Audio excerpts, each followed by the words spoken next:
घूम रहा है, दोनों तरीके से घूम रहा है। ये इस तरीके से पूरा कितने समय में घूम जाएगा? 24 घंटे में, 24 घंटे में घूम जाएगा। ये सैटेलाइट है, ठीक है, ये सैटेलाइट है। अब हमको इंडिया का केवल चित्र लेना है, तो देखिए कैसे हम लेंगे। देखिए अब ये क्या करेगा, ये घूमेगा, इतना मान लीजिए घूम गया, तो ये क्या करेगा, ये भी इतना घूम जाएगा। ये घुमा इधर तो ये भी इतना घुमा, ये घुमा इधर तो ये भी घूम गया, ये भी घुमा इधर। इस तरीके से घूमते घूमते घूमते चाहे जिस भी स्थिति पे आएंगे, ये हमेशा इसके क्या रहेगा, जो है स्थिर रहेगा। भू के सामने स्थिर हो जाना भू स्थिर उपग्रह, भू के सामने यानी कि पृथ्वी के सामने स्थिर हो जाना क्या कहलाएगा, भू स्थिर उपग्रह कहलाएगा। बात क्लियर हुई? यानी कि ये पृथ्वी, ये आपका क्या हो गया, ये उपग्रह, ये हमेशा यानी कि ये घूमेगा पृथ्वी के चारों तरफ। इसका क्या है, ये परिक्रमा कर रहा है, लेकिन इसका परिक्रमण काल इसके परिभ्रमण काल के क्या है, बराबर है। ये जितना ये घूम रहा उतना ये भी घूम रहा, जितना ये घूम रहा ये भी घूम रहा है, तो ये स्थिर इसको प्रतीत हो रहा है। जैसे आप ट्रेन में आप एक दूसरे के सामने बैठे होते हैं, तो ट्रेन तो चलती रहती है, लेकिन हम एक दूसरे के सापेक्ष क्या रहते हैं, स्थिर रहते हैं, क्योंकि दोनों गतिमान है। तो जितना ये गति हो रहा है उतना ये भी गतिमान हो रही है, तो ये क्या होता है, ये भू स्थिर पूरा होता है। क्लियर है पॉइंट? बताएं, ये पॉइंट क्लियर है जी अमिकेश पांडे जी? मतलब ये हमेशा उसके सामने रहेगा। तो अगर मान लीजिए इस पृथ्वी पर हमको D2H का कनेक्शन देना है, D2H का संचार यानी कि जो टेलीफोन हो, या फिर आप जितने भी टेलीविजन जो कार्यक्रम देखते हो, या फिर जो वाका टाकी या फोन से बात करते हैं, या फिर जो होता है जितने भी मौसम की रिपोर्ट यहाँ पर भेजते हैं, ये सारे के सारे इसी भू स्थिर उपग्रह के द्वारा भेजे जाते हैं, सारे के सारे इसी भू स्थिर उपग्रह के द्वारा भेजे जाते हैं।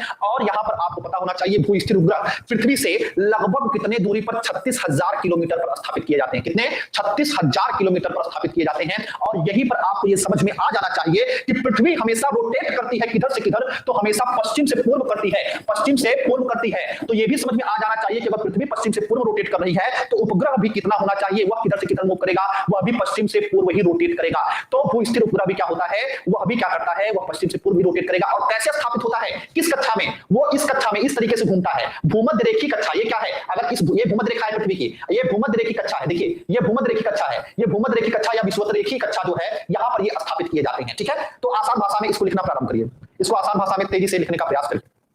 लिखिए भाई इसको, यदि किसी उपग्रह को, यदि किसी कृत्रिम उपग्रह को, तेजी से लिखने प्रारंभ करिए, यदि किसी कृत्रिम उपग्रह को, यदि किसी कृत्रिम उपग्रह को, यदि किसी कृत्रिम उपग्रह को पृथ्वी से, यदि किसी कृत्रिम उपग्रह को पृथ्वी से 36,000 किलोमीटर, 36,000 किलोमीटर, 36,000 किलोमीटर की ऊंचाई पर, 36,000 किलोमीटर की ऊंचाई पर इस प्रकार स्थापित करें कि, इस प्रकार स्थापित करें कि, इस प्रकार स्थापित करें कि, इस प्रकार स्थापित करें कि उपग्रह का, उपग्रह का, उपग्रह का परिक्रमण काल, उपग्रह का परिक्रमण काल, उपग्रह का परिक्रमण काल पृथ्वी के परिभ्रमण काल के, उपग्रह का परिक्रमण काल पृथ्वी के परिभ्रमण काल के बराबर हो जाए, बराबर हो जाए, बराबर हो जाए। तो ऐसे उपग्रह, तो ऐसे उपग्रह, तो ऐसे उपग्रह पृथ्वी के एक खास स्थान, तो ऐसे उपग्रह पृथ्वी के एक खास स्थान, किसी खास स्थान पर केंद्रित हो जाते हैं, केंद्रित हो जाते हैं, केंद्रित हो जाते हैं, और वो पृथ्वी के सापेक्ष स्थिर हो जाते हैं, और वे पृथ्वी के सापेक्ष स्थिर हो जाते हैं, और वे पृथ्वी के सापेक्ष स्थिर हो जाते हैं। इसीलिए इन्हें भू स्थिर उपग्रह कहा जाता है, इसीलिए इन्हें भू स्थिर उपग्रह कहा जाता है, इसीलिए इसे भू स्थिर उपग्रह कहा जाता है। नेक्स्ट लाइन से लिखेंगे, भू स्थिर उपग्रह की निम्न विशेषता होती है, भू स्थिर उपग्रह की निम्न विशेषता होती है। पहली, पहली 36,000 किलोमीटर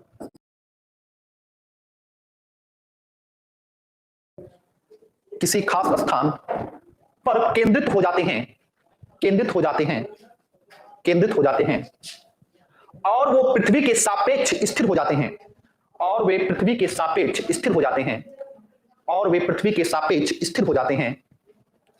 इसीलिए इन्हें भू स्थिर उपग्रह कहा जाता है, इसीलिए इन्हें भू स्थिर उपग्रह कहा जाता है, इसीलिए इसे भू स्थिर उपग्रह कहा जाता है। नेक्स्ट लाइन से लिखेंगे, भू स्थिर उपग्रह की निम्न विशेषता होती है, भू स्थिर उपग्रह की निम्न विशेषता होती है। पहली, पहली 36,000 किलोमीटर की ऊंचाई पर स्थित होते हैं, स्थित होते हैं, 36,000 किलोमीटर की ऊंचाई पर स्थित होते हैं। दूसरा, पश्चिम से पूर्व, पश्चिम से पूर्व गति करते हैं या परिक्रमण करते हैं, पश्चिम से पूर्व परिक्रमण करते हैं, परिक्रमण करते हैं। तीसरा पॉइंट, तीसरा पॉइंट, भूमध्य रेखीय, भूमध्य रेखीय, भूमध्य रेखीय कक्षा ऑर्बिट, भूमध्य रेखीय कक्षा में, कक्षा में गति करते हैं, गति करते हैं। नेक्स्ट पॉइंट लिखेंगे, नेक्स्ट पॉइंट लिखेंगे, इन उपग्रहों का कार्य, इन उपग्रहों का कार्य टेलीविजन कार्यक्रम, टेलीविजन कार्यक्रम को प्रसारित करने में, टेलीविजन कार्यक्रम को प्रसारित करने में, संचार कार्यक्रम, संचार कार्यक्रम को प्रसारित करने में, मौसम संबंधी, मौसम संबंधी जानकारियां इकट्ठा करने में प्रयोग किया जाता है, प्रयोग किया जाता है। अब हेडिंग बनाते हैं, एक लास्ट टॉपिक, ठीक है, बस केवल ऐसे नोट डाउन कर लीजिए, बहुत महत्वपूर्ण तो नहीं है लेकिन बेसिकली आप कार्यक्रम, टेलीविजन कार्यक्रम, ये एकदम एग्जैक्ट मैं आपको बता रहा हूं कि ये इलेक्ट्रिकल पाथ है। हिंदी में इसको बोलते हैं दीर्घवृत्ताकार कक्षा, इसको हिंदी में बोलते हैं क्या, इसको बोलते हैं दीर्घवृत्ताकार कक्षा। यानी कि जो ग्रह होते हैं कुछ इस प्रकार से सूर्य के चारों तरफ मूव करते हैं। तो पहला नियम उनका यही कहता है कि सूर्य जो होता है केंद्र में होता है और सारे ग्रह जो है उसके दीर्घवृत्ताकार कक्षा यानी कि इलेक्ट्रिकल ऑर्बिट में क्या करते हैं, मूव करते रहते हैं, गति करते रहते हैं। और इनमें सूर्य दो फोकस में से कहीं एक पर स्थित होता है। दो फोकस कहां होता है, एक यहां पर फोकस होता है, एक यहां पर फोकस होता है। या तो सूर्य जो होता है यहां पर होगा या तो सूर्य यहां पर होगा, इन दोनों फोकस में से कहीं एक जगह पर स्थित होगा। ये पहला नियम आपको समझ में आ जाना चाहिए क्लियर ढंग से, और आशा करूंगा कि समझ में आ गया होगा। ठीक है, अब मेरी बात समझने का प्रयास करिए। ठीक है, अब मेरी बात ध्यान समझने का प्रयास करिएगा। दूसरा नियम उन्होंने कहा, उन्होंने कहा कि इनका जो क्षेत्रीय वेग जो होता है, इनका जो क्षेत्रीय वेग होता है वो एकदम नियत रहता है। ठीक है, क्षेत्रीय वेग नियत रहता है। कहने का तात्पर्य क्या है, ध्यान समझने का प्रयास करिए। कहने का तात्पर्य क्या है, इनके कहने का मतलब है, मान लीजिए ये एक ग्रह है, ये मान लीजिए पृथ्वी है। ठीक है, ये मान लीजिए यहां पर ना बना के मैं यहां पर बनाता हूं। ठीक है, ये मान लीजिए पृथ्वी है, पृथ्वी है। अब पृथ्वी क्या है, ये पृथ्वी यहां से इस तरीके से घूमेगी, सूर्य के चारों तरफ इस तरीके से घूमेगी। तो इनका कहने का आशय यहां पर यह है कि इनका क्षेत्रीय वेग नियत होता है। कैसे, ध्यान से मेरी बात समझिए। मान लीजिए कि टी मिनट में, टी सेकंड में, टी घंटे में या टी समय में ये ग्रह यहां से लेके यहां आता है, यहां आता है। तो आप यहां से यहां तक आएंगे, देखेंगे यहां से लेके यहां तक इसने क्या किया, इतना हिस्सा कवर किया। ठीक है, इतना हिस्सा कवर किया, इतना हिस्सा क्या किया, उसने कवर किया।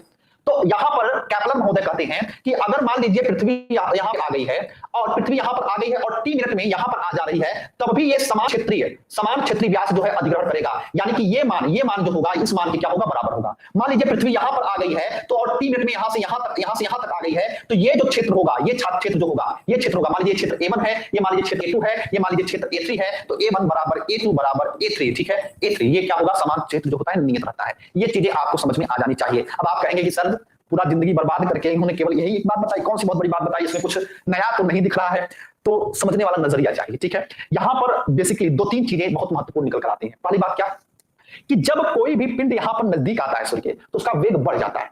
उसका वेग क्या होता है, बढ़ जाता है। जैसे जैसे नजदीक आएगा उसका वेग बढ़ जाएगा, और जैसे जैसे दूर जाएगा उसका वेग क्या होता है, कम हो जाता है।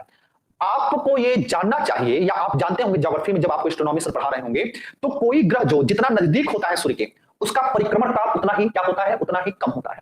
और कोई ग्रह जितना दूर होता है उसका परिक्रमण काल क्या होता है, उतना अधिक होता है। ठीक है, जैसे कि अगर आप बुध की बात करें और अगर आप जो है प्लूटो की बात कर लीजिए, हालांकि उसको निकाल दिया गया। ठीक है, तो जितना दूर ग्रह होगा उसका परिक्रमण काल क्या हो जाएगा, उतना ही अधिक हो जाएगा। ये चीज समझ में आ जाना चाहिए। ठीक है, ये चीज समझ में आ जाना चाहिए। तो इस दोनों पॉइंट को लिखने का प्रयास करिए। कैप्लर का जो नियम है इसको थोड़ा सा आप लिखने का प्रयास करिए, इसको लिखने का प्रयास करिए। ठीक है, इस फिगर को बना ही लीजिएगा तो आपको समझ में आ जाएगा। ताकि एक चीज और मैं आपको बताऊंगा, आप पढ़ते होंगे ज्योग्राफी में एपोजी और पेरिजी। ठीक है, तो उसको भी यहीं पर मैं निपटाने का प्रयास करूंगा। देखिए बना लिखेंगे, नियम क्या है, प्रत्येक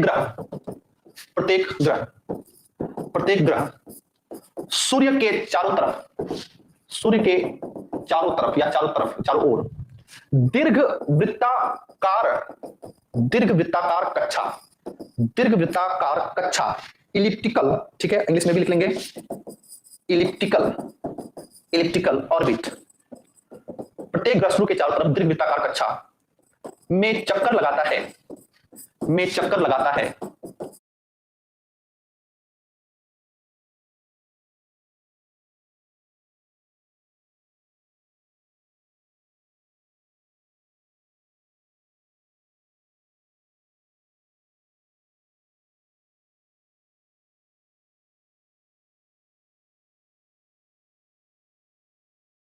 और सूर्य